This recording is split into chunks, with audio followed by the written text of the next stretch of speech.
Pride and Prejudice. By Jane Austen. Chapter 39. It was the second week in May, in which the three young ladies set out together from Gracechurch Street for the town of, in Hertfordshire, and, as they drew near the appointed inn where Mr. Bennet's carriage was to meet them, they quickly perceived, in token of the coachman's punctuality, both Kitty and Lydia looking out of a dining room upstairs. These two girls had been above an hour in the place, happily employed in visiting an opposite milliner, watching the sentinel on guard, and dressing a salad and cucumber. After welcoming their sisters, they triumphantly displayed a table set out with such cold meat as an inn larder usually affords, exclaiming, "Is not this nice? Is not this an agreeable surprise? And we mean to treat you all," added Lydia, "but you must lend us the money, for we have just spent ours at the shop out there. Then, showing her purchases, "Look here, I have bought this bonnet. I do not think it is very pretty, but I thought I might as well buy it as not. I shall pull it to pieces as soon as I get home, and see if I can make it up any better." And when her sisters abused it as ugly, she added, with perfect unconcern, "Oh, but there were 2 or 3 much uglier in the shop, and when I have bought some prettier colored satin to trim it with fresh, I think it will be very tolerable. Besides, it will not much signify what one wears this summer, after the Shire have left Meryton, and they are going in a fortnight." "Are they indeed?" cried Elizabeth, with the greatest satisfaction. "They are going to be encamped near Brighton, and I do so want Papa to take us all there for the summer. It would be such a delicious scheme, and I dare say would hardly cost anything at all. Mamma would like to go too, of all things. Only think what a miserable summer else we shall have." "Yes," thought Elizabeth, "that would be a delightful scheme indeed, and completely do for us at once. Good heaven! Brighton, and a whole campful of soldiers, to us, who have been overset already by one poor regiment of militia, and the monthly balls of Meryton. Now I have got some news for you," said Lydia, as they sat down at table. "What do you think? It is excellent news, capital news, and about a certain person we all like." Jane and Elizabeth looked at each other, and the waiter was told he need not stay. Lydia laughed, and said, "That is just like your formality and discretion. You thought the waiter must not hear, as if he cared. I dare say he often hears worse things said than I am going to say. But he is an ugly fellow. I am glad he is gone. I never saw such a long chin in my life. Well, but now for my news.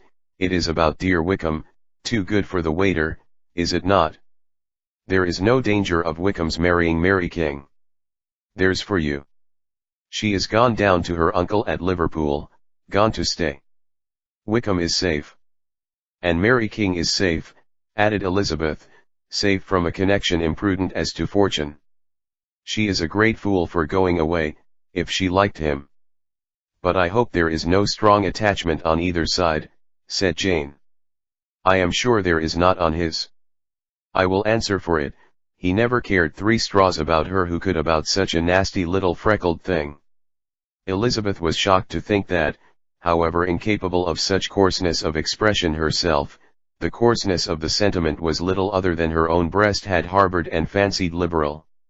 As soon as all had ate, and the elder ones paid, the carriage was ordered, and after some contrivance, the whole party, with all their boxes, work bags, and parcels, and the unwelcome addition of Kitty's and Lydia's purchases, were seated in it. "How nicely we are all crammed in," cried Lydia.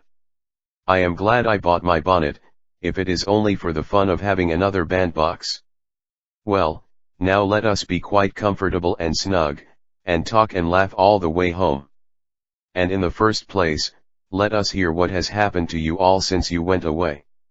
Have you seen any pleasant men? Have you had any flirting? I was in great hopes that one of you would have got a husband before you came back. Jane will be quite an old maid soon, I declare. She is almost 23. Lord, how ashamed I should be of not being married before 23. My Aunt Phillips wants you so to get husbands, you can't think. She says Lizzie had better have taken Mr. Collins, but I do not think there would have been any fun in it. Lord! How I should like to be married before any of you, and then I would chaperone you about to all the balls. Dear me! We had such a good piece of fun the other day at Colonel Forster's. Kitty and me were to spend the day there, and Mrs. Forster promised to have a little dance in the evening. By the by, Mrs. Forster and me are such friends, and so she asked the two Harringtons to come, but Harriet was ill, and so Pen was forced to come by herself, and then, what do you think we did? We dressed up Chamberlain in woman's clothes on purpose to pass for a lady. Only think what fun.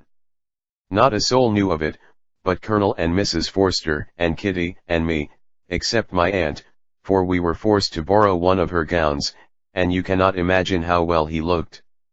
When Denny, and Wickham, and Pratt, and 2 or 3 more of the men came in, they did not know him in the least. Lord! How I laughed! And so did Mrs. Forster. I thought I should have died. And that made the men suspect something, and then they soon found out what was the matter. With such kinds of histories of their parties and good jokes, did Lydia, assisted by Kitty's hints and additions, endeavour to amuse her companions all the way to Longbourn. Elizabeth listened as little as she could, but there was no escaping the frequent mention of Wickham's name.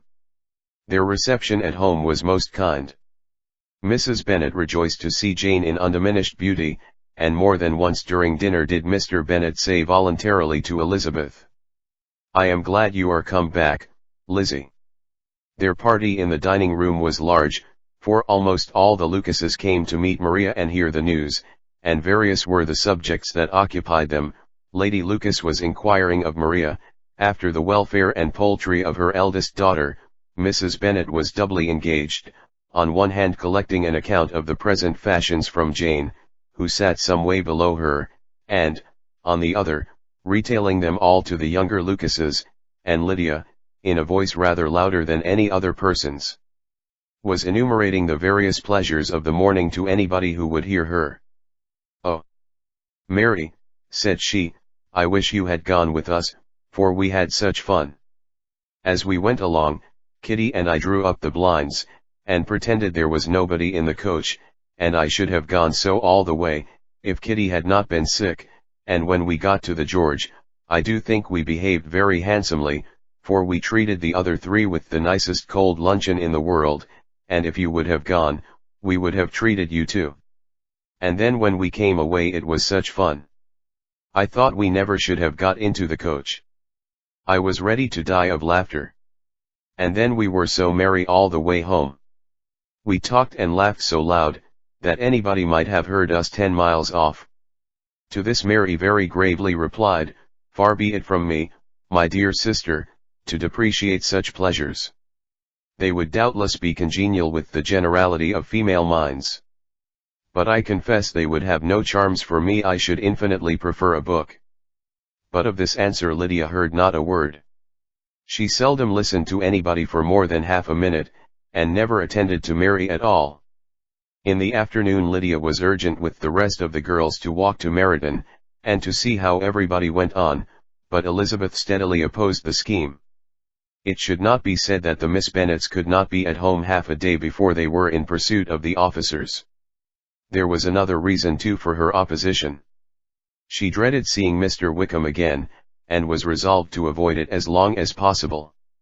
The comfort to her of the regiment's approaching removal was indeed beyond expression. In a fortnight they were to go, and once gone, she hoped there could be nothing more to plague her on his account.